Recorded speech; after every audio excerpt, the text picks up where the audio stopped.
میں اپنی دیہاتی بیوی کو چھوڑ کر امریکہ آ گیا، وہاں دوسری شادی کر لی۔ جب ابا نے خبر سنائی کہ تمہاری بیوی حاملہ ہے تو تم باپ بن گئے۔ میں نے کہہ دیا، یہ بچہ ناجائز ہے، میں نے تو اسے چھوا تک نہیں تھا۔ ابا نے میری دیہاتی بیوی کو بدکردار کہہ کر گھر سے نکال دیا۔ کئی سال بعد میری امریکہ والی بیوی کو کینسر ہوا تو میں اسے ہسپتال لے گیا، مگر ڈاکٹر نے میری بیوی کا علاج کرنے سے انکار کر دیا۔ میں وہاں بیٹھا رو رہا تھا جب ایک لڑکا بھاگتا ہوا آیا۔ وہ ہو بہو میری ہم شکل تھا۔ مجھے بولا، میری مما ڈاکٹر ہے، وہ آپ کا علاج کر دے گی۔ وہ مجھے اندر لے گیا۔ سامنے بیٹھی ڈاکٹر کو دیکھ کر میرا کلیجہ منہ کو آ گیا، کیونکہ وہ تو میری دیہاتی۔ میں اس دیہاتی جاہل لڑکی کو اپنی بیوی تسلیم نہیں کروں گا۔ غصے سے میری آنکھیں لال ہو چکی تھی۔ فریحہ جو میری پھپھو ذات تھی اور اب میری بیوی بن چکی تھی، اس نے میری آواز سن کر فوری طور پر تکلیف اور بے بسی سے اپنی آنکھیں بند کر لیں، اس لیے وہ میرے لیے صرف ایک بوجھ تھی جسے میں نے اتار پھینکنا تھا۔ یہ تمام تباہی میرے میٹرک کرنے کے فوراً بعد ہی شروع ہو گئی تھی۔ میری خواہش تھی کہ بیرون ملک جا کر پڑھوں اور وہیں کسی پڑھی لکھی سے شادی کروں، مگر ایک دن ابا نے ہی فیصلہ سنایا کہ ہم نے فریحہ سے تمہارا نکاح طے کیا ہے، وہ اگلے ہفتے ہی یہاں آ جائے گی۔ میں ابا کے فیصلے پر سکتے میں آ گیا۔ میں خوب ہنگامہ کیا، مگر ابا کی ضد کے آگے میری کچھ نہ چلی۔ میں ماڈرن لڑکا تھا اور فریحہ گاؤں کی لڑکی، جس کی سادگی، لباس اور لہجہ میرے لیے ایک کھلا مذاق تھا۔ سب سے بڑی بات، اس کا وزن کافی زیادہ تھا، جو میرے لیے نفرت میں جلتی پر تیل کا کام کر گیا۔ اس کے موٹاپے اور گاؤں کے لہجے کی وجہ سے مجھے شدید کوفت ہوتی تھی۔ شادی کے بعد کالج کے دنوں میں جب میں دوستوں سے ملتا، وہ فوراً مجھے چھیڑنا شروع کر دیں۔ کیوں بھائی، پینڈو بیوی والے کیسی گزر رہی ہے؟ ایک دوست نے مذاق اڑایا۔ دوسرے نے ہنستے ہوئے کہا، سنا ہے موٹی بیگم نے تمہارے سارے خواب توڑ دیے ہیں۔ یہ طعنے میرے غرور کو کچل دیتے تھے اور میری نفرت فریحہ کے لیے مزید گہری ہوتی چلی گئی۔ میرے ذہن میں ایک خوبصورت، سمارٹ اور میرے معیار کی جیون ساتھی کا تصور تھا، جو میرے ساتھ میں بین الاقوامی دنیا میں قدم ملا کر چلے۔ فریحہ اس تصور کے بالکل برعکس تھی۔ وہ میڈیکل کی طالبہ تھی اور ذہین تھی۔ میں نے کئی بار اسے رات کے کتابیں پڑھتے دیکھا تھا، لیکن میں نے جان بوجھ کر اس حقیقت کو نظر انداز کیا۔ میرے لیے اس کا موٹا ہونا اور گاؤں کا لہجہ برداشت کرنا ممکن نہ تھا۔ میں نے اسے صرف ایک لیول سے دیکھا، جاہل اور دیہاتی۔ تمہیں لگتا ہے میں تمہیں کبھی بھی قبول کروں گا؟ میں نے ایک دن اس کے کمرے کے دروازے پر کھڑے ہو کر غصے سے کہا، میرے خواب بہت بڑے ہیں، تم میرے لیے ایک دیوار ہو جسے مجھے گرا دینا ہے۔ فریحہ نے نرمی سے جواب دیا، مجھے معلوم ہے عمر، میں جانتی ہوں کہ آپ مجھ سے شادی نہیں کرنا چاہتے تھے۔ میں نے ابو کی بات نہیں ٹالی، لیکن میں آپ کے راستے میں کبھی نہیں آؤں گی۔ اس کی معصومیت اور خاموشی مجھے اور زیادہ غصہ دلاتی تھی۔ میں چاہتا تھا کہ وہ مجھ سے لڑے، اپنا حق مانگے، تاکہ مجھے اسے طلاق دینے کا کوئی ٹھوس بہانہ مل جائے، مگر اس کی خاموشی میری نفرت کو مزید طاقت دے رہی تھی۔ میں دن رات اسے نظر انداز کرتا۔ میں اپنے گھر میں ایسے رہتا جیسے وہ ایک اجنبی ہو۔ میں کوشش کرتا کہ میرا راستہ کبھی اس کے راستے سے نہ گزرے۔ میں نے طے کر لیا تھا کہ یہ رشتہ زیادہ دیر پر نہیں چلے گا اور جیسے ہی مجھے باہر جانے کا موقع ملے گا میں اسے چھوڑ دوں گا، مگر میرے اندر اس کے لیے نفرت کا بیج گہرائی تک پیوست ہو چکا تھا۔ میں اس بات پر حیران تھا کہ ایک لڑکی کو میڈیکل طالبہ کے ہونے کے باوجود کیسے اتنا موٹا ہو سکتی ہے۔ اس کی صلاحیتوں کو بالکل نظر انداز کرتا اور صرف اس کی ظاہری خامیوں کو نفرت کرتا۔ ایک رات وہ میرے کمرے کے دروازے پر آہستہ سے کھڑی ہوئی۔ کیا میں اندر آ سکتی ہوں؟ مجھے آپ سے بات کرنی ہے، اس نے دھیمی آواز میں پوچھا۔ میں نے کتاب سے نظریں اٹھائے بغیر ہی سختی سے جواب دیا، یہ میرا کمرہ ہے فریحہ، یہاں تمہارے لیے کوئی جگہ نہیں ہے اور تمہارے پاس مجھ سے بات کرنے کے لیے کچھ بھی اہم نہیں ہو سکتا۔ جاؤ اور اپنی پڑھائی پر توجہ دو۔ وہ چپ چاپ چلی گئی اور میں نے اپنے آپ کو فاتح محسوس کیا۔ میں نے اپنے کمرے کو اپنا قلعہ بنا لیا تھا اور میں نے اسے بالکل نظر انداز کر دیا۔ میں نے اس کا چہرہ دیکھنا بھی گوارا نہیں کیا اور نہ ہی اس کے ساتھ بیٹھ کر ایک لمحے کے لیے بھی بات کی۔ میں نے اسے اپنے دل سے نکال پھینکا تھا، یہ سوچے بغیر کہ میرا یہ رویہ اس پر کیا اثر ڈالے گا۔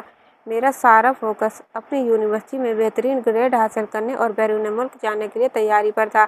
فریحہ میرے لیے ایک رکاوٹ تھی اور میں جلد ہی اس رکاوٹ کو ہٹا کر اپنے خوابوں کی طرف پرواز کرنا چاہتا تھا۔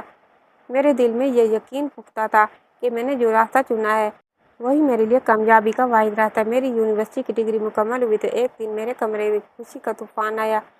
مجھے 12 یونیورسٹی سے داخلے کی تصدیق کا خط مل چکا تھا اور ساتھ ہی ایک اچھی اسکالرشپ بھی منظور ہوئی تھی۔ یہ میری برسوں کی محنت کا ثمر تھا، لیکن اس خوشی میں ایک بوجھ بھی شامل تھا۔ فریحہ، مجھے یاد ہے جب میں یہ خبر لے کر ابو کے پاس گیا، پہلے تو ان کے چہرے پر فخر کی چمک تھی، مگر جب میں نے کہا میں جلدی امریکہ کے لیے پرواز کرنے والا ہوں، ان کی پیشانی پر بل پڑ گئے۔ کیا کہہ رہے ہو عمر؟ ابو نے اپنی آواز کو سخت کرتے ہوئے پوچھا۔ تو شادی شدہ ہو، تم اس طرح بیوی کو چھوڑ کر کیسے جا سکتے ہو؟ میں کندھے اچکا دیے۔ اور ابو، یہ میری تعلیم اور کیریئر کا معاملہ ہے، آپ جانتے ہیں میں نے ہمیشہ سے یہ خواب دیکھا ہے، میں وہاں تعلیم کے دوران اس بوجھ کو اپنے ساتھ نہیں رکھ سکتا۔ فریحہ کا ماحول وہاں مختلف ہوگا اور میری توجہ ہٹ جائے گی۔ بوجھ؟ ابو کا لہجہ غصے سے دہک رہا تھا۔ شرم کرو، تمہاری بیوی ہے جس کا نکاح میں نے خود تمہارے سر پر رکھا ہے، اگر تمہیں جانا ہی ہے تو اسے اپنے ساتھ لے جاؤ یا پھر اسے طلاق دے کر جاؤ۔ انہوں نے میز پر زور سے ہاتھ مارا۔ میں اندر ہی اندر بھڑک اٹھا۔ طلاق دینا میرے لیے کوئی مشکل کام نہیں تھا، لیکن یہ بات میں اچھی طرح جانتا تھا کہ اگر میں طلاق دی تو ابو کو سخت صدمہ پہنچے گا اور مجھے جائیداد سے بھی آگ کر سکتے ہیں۔ یہ میرا آخری کارڈ تھا۔ میں نے ایک لمبی سانس لی اور چالاکی کی۔ ابو، اگر آپ کی یہی ضد ہے تو میں طلاق نہیں دوں گا، میں اسے یہاں چھوڑ کر جاؤں گا، لیکن میں اسے اپنی زندگی کا حصہ نہیں بناؤں گا۔ آپ کو بھی معلوم ہے کہ ہمارے درمیان کوئی تعلق نہیں ہے، یہ محض ایک کاغذ کا ٹکڑا ہے جسے میں باہر جا کر ختم کر دوں گا، لیکن ابھی طلاق دے کر آپ کو اور خود کو تکلیف نہیں دینا چاہتا۔ ابو نے کچھ دیر سوچا، ان کی آنکھوں میں شدید مایوسی تھی۔ وہ میری اور فریحہ کی شادی کو بچانے کی آخری کوشش کر رہے تھے، لیکن میں نے انہیں جذباتی طور پر مجبور کر دیا۔ اچھا ٹھیک ہے، تم اپنی تعلیم کے پیچھے بھاگو، لیکن یاد رکھنا تم اس رشتے کو دھوکے میں رکھ کر جا رہے ہو۔ تمہارا یہ عمل تمہارے لیے تباہی کا سامان پیدا کرے گا۔ ابو نے سر جھکا لیا اور کمرے سے باہر نکل گئے۔ ان کی نظروں میں جو مایوسی تھی وہ مجھے اس وقت وہ چبھ گئی تھی، مگر میرے خواب کے سامنے سب کچھ ہیج تھا۔ میں نے 2 ہفتوں میں اپنی تمام تیاریاں مکمل کر لی اور اس دوران میرا فریحہ سے کوئی مکالمہ نہیں ہوا۔ وہ اپنے کمرے میں رہتی اور میں اپنے کمرے میں۔ ہماری شادی کو تقریباً 2 سال گزر چکے تھے اور ان 2 سالوں میں ہماری ملاقاتیں صرف اتفاقی طور پر کچن یا لان میں ہوئی تھی۔ اس نے کبھی مجھ سے شکایت نہیں کی تھی، نہ ہی کبھی مجھ سے پیار یا توجہ مانگی۔ وہ ایک خاموش بھولی بھالی لڑکی تھی، مگر میرے لیے اس کے موٹاپے اور دیہاتی پس منظر سے زیادہ کوئی چیز معنی نہیں رکھتی تھی۔ آخری دن ایئرپورٹ جانے سے پہلے مجھے ڈرائنگ روم میں اس کا سامنا کرنا پڑا۔ وہ سامان کے پاس خاموشی سے کھڑی تھی، اس کے چہرے پر کوئی تاثر نہیں تھا، جیسے وہ پتھر کی بنی ہوئی ہو۔ مجھے لگا شاید یہ آخری موقع ہے کہ اسے تھوڑا بہت اپنائیت دکھاؤں، لیکن میری انا اور نفرت نے مجھے روک دیا۔ سنو، میں نے سرد لہجے میں کہا، جیسے میں کسی اجنبی سے بات کر رہا ہوں۔ اس نے اپنا سر اوپر اٹھایا۔ پہلی بار میں نے اس کی آنکھوں میں ایک گہرا سمندر دیکھا۔ اس کی آنکھوں میں کچھ تھا جو میری نفرت کو بھی پگھلا سکتا تھا، مگر میں نے فوراً ہی اپنی آنکھیں پھیر لیں۔ تمہارا انتظار بیکار ہے، میں نے گویا اپنی جیت کا اعلان کیا۔ میں یہاں دوبارہ پلٹ کر نہیں آؤں گا، اور اگر آیا بھی تو صرف اس رشتے کو ختم کرنے کے لیے۔ جلد تمہیں آزاد کر دوں گا اور پھر جا کر تم اپنی زندگی گزارنا۔ میں نے یہ الفاظ اس کے دل میں خنجر کی طرح اتار دیے۔ میں نے اس کے جذبات کا ذرا بھی خیال نہیں کیا۔ مجھے ایک لمحے کے لیے محسوس ہوا کہ اس کے ہاتھ کانپنے لگے تھے اور اس کی آنکھوں میں نمی سی آ گئی تھی، لیکن میں نے فوراً اپنے دل کو سخت کر لیا۔ مجھے لگا کہ میں نے اس سے بہت بڑا بدلہ لے لیا ہے، اس توہین کا جو مجھے اس کی وجہ سے یونیورسٹی کے دوستوں کے سامنے برداشت کرنی پڑی تھی۔ وہ مجھے کچھ نہیں بولی اور صرف نفی میں سر ہلایا اور مڑ کر چلی گئی۔ اس کی خاموشی مجھے زیادہ تکلیف دے گئی۔ میں نے دل پر پتھر رکھا اور ابو، امی اور بہنوں سے گلے مل کر الوداع کیا۔ ابو کے چہرے پر اب بھی افسوس تھا، جیسے وہ جانتے ہوں کہ میں ایک غلط راستے پر چل پڑا ہوں۔ جب میں گھر سے نکلا اور کار میں بیٹھا تو میں نے فریحہ کے کمرے کی کھڑکی پر ایک لمحے کے لیے دیکھا، لیکن وہاں پر پردہ پڑا ہوا تھا۔ میں نے ایئرپورٹ پہنچا اور میرا جہاز بلند ہوا۔ میرے ذہن میں صرف امریکہ کا روشن مستقبل تھا، جہاں پینڈو بیوی یا موٹی بیگم کے طعنے دینے والا کوئی نہیں ہوگا۔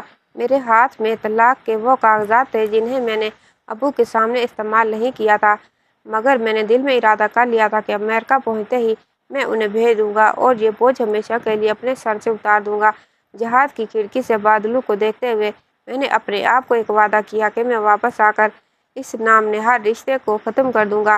میں نے فریحہ کو اپنی زندگی کے صفحے سے ہمیشہ کے لیے مٹا دیا تھا، اور میں اس وقت نہیں جانتا تھا کہ یہ میرا سب سے بڑا پچھتاوا بنے گا۔ مجھے اپنی آزادی سے زیادہ کوئی چیز عزیز نہیں تھی، اور میں نے اس آزادی کی قیمت ایک معصوم انسان کے دل اور اپنے باپ کی خوشی سے ادا کر دی تھی۔ یہ پرواز صرف امریکہ کی نہیں بلکہ میری اپنی اخلاقی اقدار اور انسانیت سے دوری کی پرواز تھی۔ میں پوری طرح خود غرضی کی دلدل میں پھنس چکا تھا۔ امریکہ پہنچ کر میری زندگی میں ایک دم سے تبدیلی آئی، مگر وہاں کی تیز رفتار زندگی، مکمل آزادی اور کسی بھی قسم کی روک ٹوک نہ ہونا مجھے بہت اچھا لگا۔ میں نے فوراً یونیورسٹی میں داخلہ لیا اور اپنی پڑھائی میں مصروف ہو گیا۔ یہ ایک بالکل نئی دنیا تھی جہاں میرے ملک کے خاندانی بندھن، رسم و رواج اور میرے کیے ہوئے فیصلوں کی کوئی اہمیت نہیں تھی۔ میں نے سب سے پہلے یہی فیصلہ کیا کہ مجھے اب مکمل طور پر آزاد ہونا چاہیے۔ تقریباً 1 سال گزرا تھا کہ میری ملاقات سارہ سے ہوئی، جو میری یونیورسٹی میں ہی تھی۔ وہ ایک خوبصورت ماڈرن لڑکی تھی جس کی شخصیت میں ایک بولڈ انداز تھا۔ سارہ میری سوچ کے عین مطابق تھی، سماج کو آزادانہ انداز میں جینے والی، کسی بھی قسم کے جذباتی بوجھ سے آزاد۔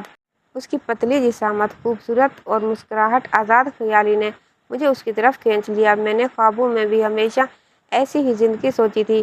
بہت جلد میں نے اسے اپنے خاندان اور اپنی پرانی زندگی کے تمام تعلقات کو بالائے طاق رکھتے ہوئے سارہ سے شادی کر لی، یہ جانتے ہوئے بھی کہ فریحہ قانونی طور پر اب بھی میری بیوی ہے۔ میں نے سارہ کو اپنا جیون ساتھی بنا لیا۔ میرے لیے فریحہ صرف ایک ماضی کا پچھتاوا تھی جسے میں نے بہت جلد پہلے ہی اپنے ذہن سے نکال دیا تھا۔ میں نے فون اٹھایا اور ابو کو اپنی دوسری شادی کے بارے میں بتایا۔ ابو، میں نے شادی کر لی ہے، میں نے سارہ سے شادی کی ہے۔ میں نے مختصر اور ٹھوس الفاظ میں ان سے بات کہی۔ دوسری طرف مکمل خاموشی چھا گئی، ایسی خاموشی جو میری ریڑھ کی ہڈی میں سردی اتار گئی۔ میں انتظار کر رہا تھا کہ وہ مجھ سے چیخیں گے، ناراض ہوں گے، لیکن خاموشی زیادہ خوفناک تھی۔ پھر ایک آواز آئی، مگر وہ آواز میرے پیارے ابو کی نہیں تھی۔ وہ کسی پتھر کی طرح سخت اور کھردری تھی۔ تم نے ہمارا شرم سے سر جھکایا۔ عمر، تم نے میری ماں، بہنوں اور خاندان کو کیا منہ دکھانے کے لائق چھوڑا ہے؟ ایک دیہاتی لڑکی کو بیوی تسلیم نہیں کر سکے تو کیا تمہیں دوسری لڑکی سے شادی کرنے کا حق مل گیا؟ ابو کی آواز میں شدید درد اور مایوسی تھی۔ میں نے بات کو سنبھالنے کی کوشش کی۔ ابو، یہ میرا فیصلہ ہے، فریحہ سے میرا کوئی تعلق نہیں تھا۔ اور ابو نے میری بات کاٹی۔ بس کرو اب، گھر کے لیے تمہارا کوئی حق باقی نہیں رہا، نہ تم، نہ تمہاری تعلیم، تمہارے امریکہ سے کوئی واسطہ نہیں، تم آج سے ہمارے لیے مر چکے ہو۔ اور پھر فون بند ہو گیا۔ میرے ہاتھ میں فون تھا اور میرے کانوں میں وہ جملہ گونج رہا تھا، اب اس گھر کے لیے تمہارا کوئی حق باقی نہیں رہا۔ میرا باپ، جس سے میں سب سے زیادہ پیار کرتا تھا، جس کے فخر کے لیے میں یہ سب کچھ کر رہا تھا، مجھ سے شدید ناراض تھا۔ میں نے فوراً فریحہ کو طلاق کے کاغذات بھیج دیے تاکہ میں اپنے آپ کو اپنے جرم کے احساس سے آزاد کر سکوں۔ میں نے سوچا کہ اب میں آزاد ہوں۔ 3 دن بعد طلاق نامے پر دستخط شدہ جواب ملا۔ اس نے بغیر کوئی سوال کیے، بغیر کوئی شکایت کیے مجھے ہمیشہ کے لیے آزاد کر دیا۔ مجھے لگا کہ میں نے خود کو آزاد کر لیا ہے، لیکن اندر ہی اندر کوئی خلا پیدا ہو رہا تھا جسے میں نظر انداز کر رہا تھا۔ سارہ اور میری زندگی شروع میں تو بہت اچھی رہی۔ میں نے اسے مہنگے سے مہنگے تحفے دیے اور اس کی ہر خواہش پوری کی۔ میں نے اس کے لیے ایک خوبصورت اپارٹمنٹ لیا اور خوبصورت فرنیچر سے اسے سجایا۔ ہر ہفتے پارٹی ہوتی، دوست آتے اور میں اس رنگین زندگی کا مزہ لیتا جس کا میں نے ہمیشہ خواب دیکھا تھا۔ لیکن جلد ہی اس خوبصورت زندگی کے پیچھے چھپا بھیانک سچ میرے سامنے آنے لگا۔ سارہ کی ترجیحات بہت واضح تھیں۔ اسے میرا نہیں، میرے پیسے سے پیار تھا۔ وہ ایک عیاش طبیعت کی تھی اور میرا مالی فائدہ اٹھانا اس کی پہلی ترجیح تھی۔ اگر میں اسے کوئی مہنگا تحفہ دیتا یا نئی گاڑی کار نہیں دیتا تو اس کا رویہ فوراً بدل جاتا۔ ایک رات میں نے اسے کسی دوسرے شخص کے ساتھ بات کرتے ہوئے سنا۔ ہاں، اس کے پاس بہت پیسہ ہے اور میں ابھی بھی اس کے ساتھ ہوں۔ فکر نہ کرو، جیسے ہی مجھے اس کی ڈگری ملے گی میں اسے چھوڑ دوں گی۔ اس نے شاید مجھے غصہ دلانے کے لیے یہ بات کہی، یا شاید اس کی حقیقت تھی۔ میرے دل کو شدید چوٹ لگی۔ جس آزادی، محبت اور سمارٹنیس کے پیچھے میں بھاگا تھا وہ سب ایک جھوٹ نکلا۔ میرا گھر، جو میں نے بڑی مشکل سے بنایا تھا، اب ایک ٹھنڈی اور خالی جگہ بن چکا تھا۔ میں نے اپنی تمام توجہ پڑھائی پر مرکوز کر دی۔ میرے پاس سارہ سے تعلق کو ختم کرنے کی ہمت نہیں تھی، کیونکہ مجھے اس بات کا ڈر تھا کہ میں امریکہ میں بالکل تنہا ہو جاؤں گا۔ میری ازدواجی زندگی ایک عذاب بن چکی تھی اور میرے دل پر ایک بوجھ تھا۔ میں نے ایک معصوم انسان، فریحہ، کو صرف اپنی خود غرضی کی وجہ سے چھوڑا تھا۔ میرے والد کی ناراضگی ہر وقت میرے ذہن میں گونجتی رہتی تھی۔ میری زندگی باہر سے روشن تھی مگر اندر سے میں ٹوٹ رہا تھا۔ سارہ نے مجھے مکمل طور پر مالی اور جذباتی طور پر جھنجھوڑنا شروع کر دیا تھا اور میں اس عذاب سے نکلنے کا راستہ تلاش کر رہا تھا۔ میری دنیا، جس پر مجھے فخر تھا، اب میرے لیے ایک جیل بن چکی تھی۔ جس کی سلاخیں میں نے خود اپنے لیے بنائی تھی۔ مجھے شدت سے اپنے والدین کے پیار اور گھر کی یاد آنے لگی، مگر میں اب پلٹ نہیں سکتا تھا کیونکہ میں نے پیچھے ہر رشتہ توڑ دیا تھا۔ سارا کے ساتھ میری دوسری شادی کی ناکامی نے میری زندگی کو پاچ پاچ کر دیا تھا۔ جس آزادی اور خوشی کی تلاش میں نے اپنا گھر، اپنا وقار اور اپنا پہلا رشتہ داؤ پر لگایا تھا، وہ سب ایک دھوکہ ثابت ہوا۔ سارا کی مسلسل بے وفائی اور بد کرداری نے مجھے توڑ کے رکھ دیا تھا۔ اس کی عیاشیوں اور میرے پیسے کو غیر ذمہ داری اڑانے کے واقعات نے مجھے یہ تسلیم کرنے پر مجبور کر دیا کہ میں نے ایک بہت بڑی غلطی کی تھی۔ آخرکار شدید ذہنی دباؤ اور دل کے ٹوٹنے کے بعد میں نے وہ قدم اٹھایا جس سے میں خوفزدہ تھا۔ ایک سخت اور تلخ بحث کے بعد میں نے سارا کو طلاق دی۔ عدالت کے چکر اور مالی نقصانات نے مجھے تقریباً خالی کر دیا تھا۔ میں تنہا ہو گیا تھا۔ میری تعلیم مکمل ہو چکی تھی، ایک اچھی نوکری بھی تھی، لیکن میرا گھر بالکل خالی تھا۔ مجھے شدید تنہائی اور پچھتاوے نے گھیر لیا۔ میں ہر وقت اپنے باپ، اپنی امی اور پرانے گھر کی یادوں میں کھویا رہتا تھا۔ مجھے بار بار ابو کے وہ الفاظ یاد آتے تھے کہ تم نے ہمارا سر شرم سے جھکا دیا ہے۔ کاش میں نے ان کی بات سنی ہوتی۔ میں نے سارا کے ساتھ 5 سال گزارے تھے اور وہ 5 سال ایک عذاب سے کم نہیں تھے۔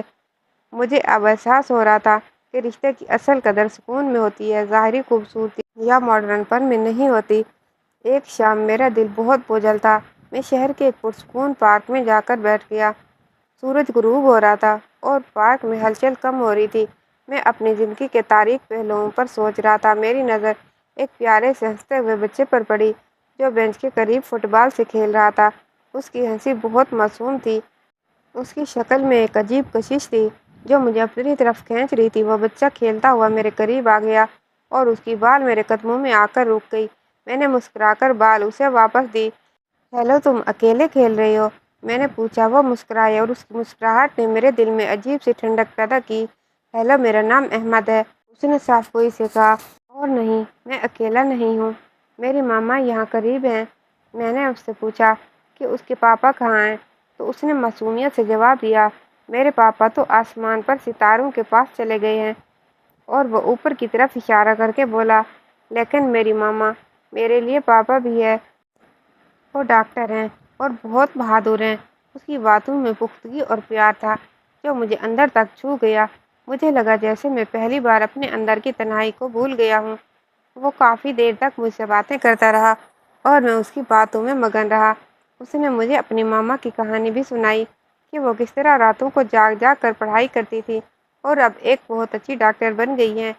کیا تم ڈاکٹر ہو؟ احمد نے مجھ سے پوچھا۔ نہیں بیٹے، میں تو انجینئر ہوں، میں نے جواب دیا۔ اتنے میں ایک نسوانی آواز آئی، احمد تم کدھر ہو بیٹا؟ تمہیں دیر ہو رہی ہے۔ احمد نے فوراً ہاتھ ہلایا۔ ماما، میں ادھر ہوں، انکل کی بات کر رہا ہوں۔ میں نے وہ آواز سن کر اپنا سر اوپر اٹھایا اور عورت تقریباً 25 قدم کے فاصلے پر کھڑی تھی۔ وہ باوقار لگ رہی تھی۔ اس نے گہرے نیلے رنگ کا ایک کوٹ اور اس کے اوپر ایک ہلکا سا حجاب لے رکھا تھا۔ جیسے ہی احمد نے اسے قریب آنے کا اشارہ کیا، اس نے میرے قریب آتے ہی اپنا نقاب اور ماسک شاید کام کی وجہ سے چہرے سے ہٹا دیا۔ میری سانس حلق میں اٹک کر رہ گئی، میری قدموں تلے سے زمین نکل گئی اور میرے جسم میں ایک شدید جھٹکا سے لگا۔ میں سکتے کے عالم میں اس عورت کو گھور رہا تھا۔ میری آنکھوں نے جو کچھ دیکھا، میرا دماغ اسے قبول کرنے کو تیار نہیں تھا۔ وقت ایک لمحے کے لیے رک گیا تھا۔ میں نے لڑکھڑاتے ہوئے اپنے آپ سے کہا، یہ تو ہو نہیں سکتا۔ وہ میرے سامنے کھڑی تھی مگر بالکل مختلف۔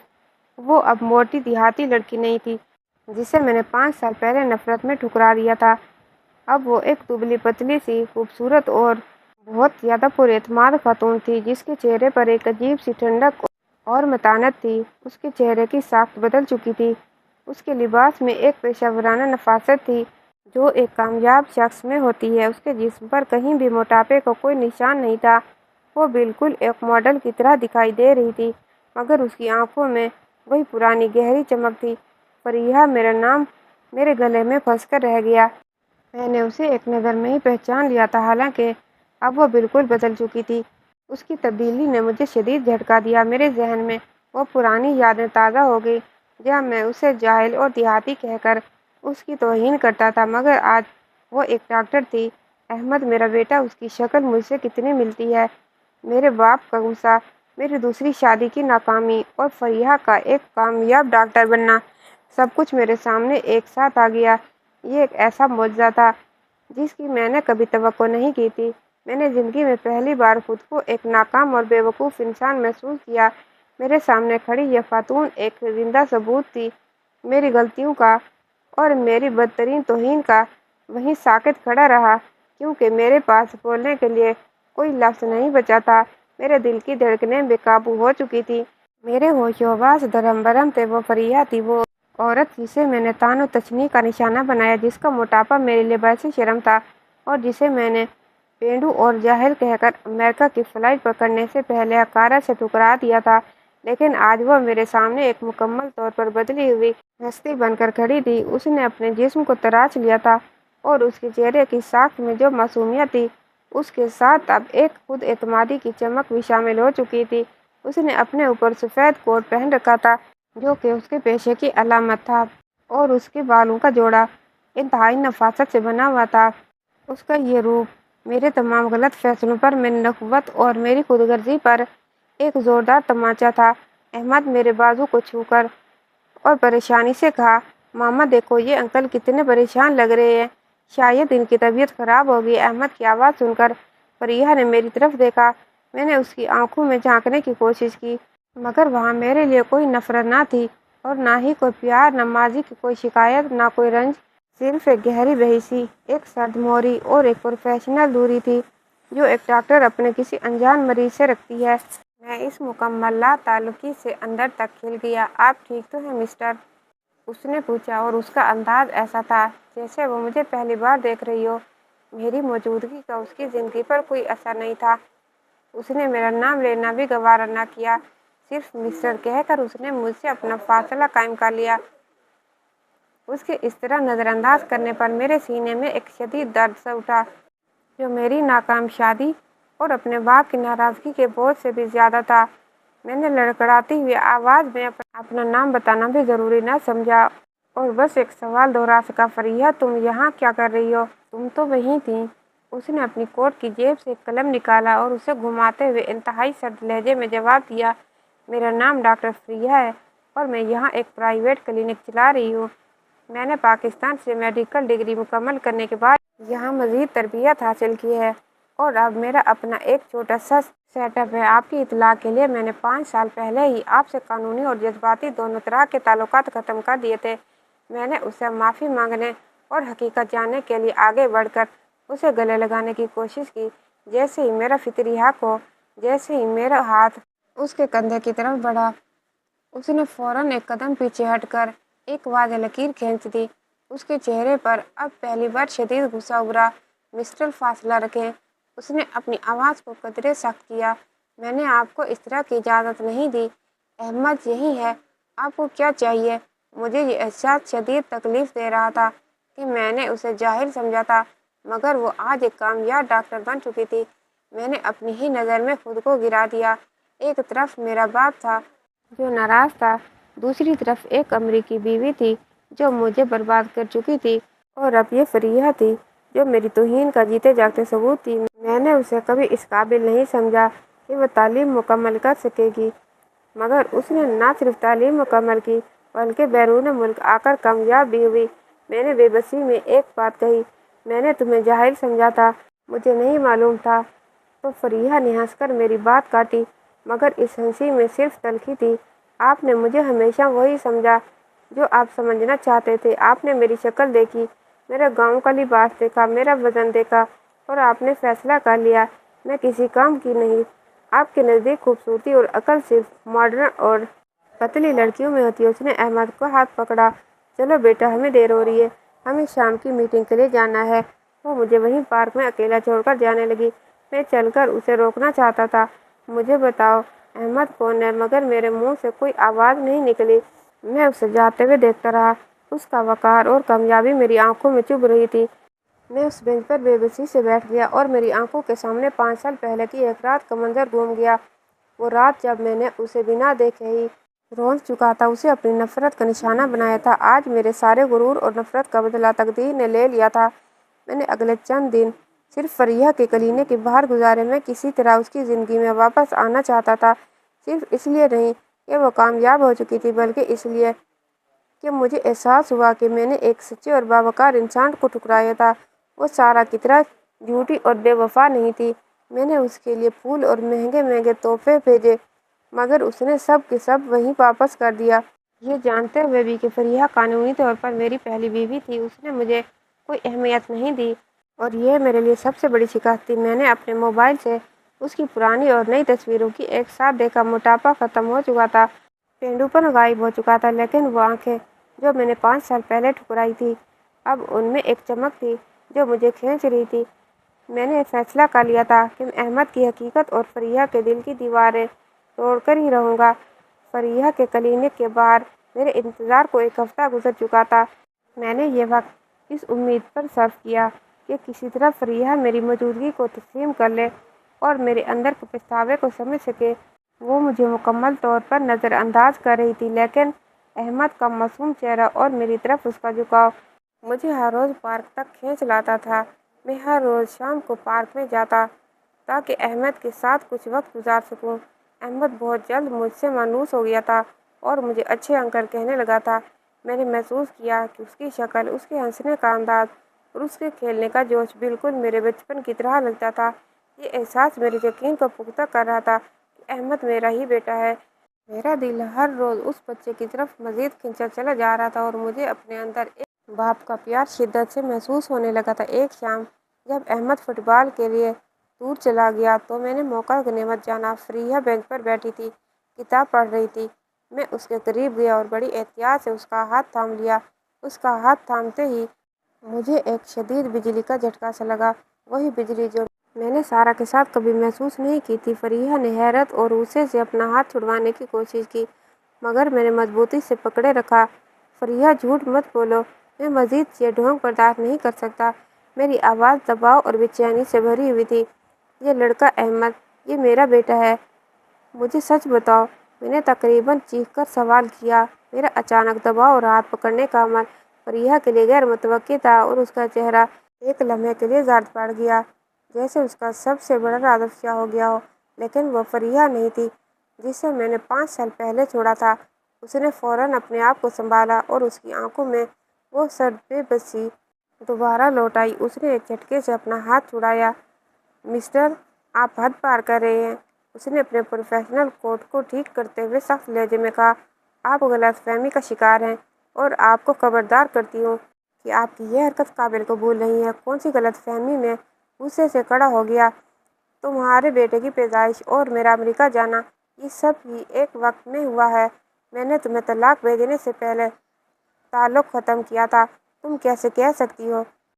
اس نے اپنی آنکھوں میں ایک شدید درد بھرتے ہوئے، احمد میرا بیٹا ہے اور اس کے باپ کی موت 5 سال پہلے ہو چکی ہے۔ اس کا لہجہ بالکل دو ٹوک تھا، جیسے اس حقیقت پر مزید بحث کوئی گنجائش نہیں۔ اس کا جواب مجھے اندر تک زخمی کر گیا، اور وہ احمد کے باپ کو مردہ کہہ رہی تھی۔ میرے لیے یہ الفاظ ایسے تھے جیسے مجھے سینے میں گولی مار دی گئی ہو۔ تم کیسے کہہ سکتی ہو کہ میں اس کا باپ ہوں؟ میں نے تمہیں چھوڑا تھا، مگر تم مجھے میرے بچے سے محروم نہیں کر سکتی۔ میرا حق ہے اس پر۔ یہ ایک جذباتی لمحہ تھا جہاں میں اپنی تمام غلطیوں کو تسلیم کرتے ہوئے اپنا باپ ہونے کا حق مانگ رہا ہوں۔ یہ پہلا موقع تھا کہ میں نے اپنی غلطی کا اقرار کیا کہ میں نے اسے چھوڑا تھا۔ فریحہ کے چہرے پر ایک تلخ مسکراہٹ آئی۔ وہ میری اس جھوٹی ہمدردی کو سن کر ہنس پڑی۔ اس کی ہنسی میرے لیے طعنہ تھی۔ 5 سال پہلے کہاں تھا یہ حق، جب آپ مجھے چھوڑ کر جا رہے تھے اور آپ کے کاغذات میں میرا وجود بھی نہیں تھا؟ میں نے سارا کو طلاق دے دی ہے۔ میں اسے قائل کرنے کی کوشش کر رہا تھا اور میں نے صرف اور صرف تم سے پیار کیا تھا۔ وہ ایک غلطی تھی، ایک عارضی کشش۔ فریحہ نے اپنا پرس اٹھایا اور میرے قریب آ کر میری آنکھوں میں غصہ بھرتے ہوئے بولی، پیار آپ نے مجھ سے کبھی نہیں کیا۔ آپ نے ہمیشہ میری توہین کی ہے۔ آپ نے میرے موٹاپے، میری سادگی اور میرے گاؤں کے پس منظر کی توہین کی۔ آپ نے مجھے جاہل کہا، آپ نے مجھے بوجھ سمجھا۔ پیار میں تو قربانی دی جاتی ہے اور آپ نے صرف فرار حاصل کیا۔ اس نے اپنا پرس مضبوطی سے پکڑا اور اپنی بات کا آخری حصہ مزید سخت کیا۔ میں نے اب یہ زندگی بہت مشکل سے بنائی ہے، تن تنہا اپنے بیٹے کے ساتھ، اور آپ کی اس میں واپس آنے کی کوئی گنجائش نہیں۔ آپ کی حیثیت میرے لیے ایک گزرے ہوئے سائے سے زیادہ نہیں ہے۔ یہ کہہ کر اس نے احمد کو آواز دی اور تیزی سے پارک سے باہر نکل گئی۔ مجھے لگا جیسے اس نے مجھے وہاں بیٹھے رہنے کی سزا دی ہو۔ میں وہاں زمین پر بیٹھ گیا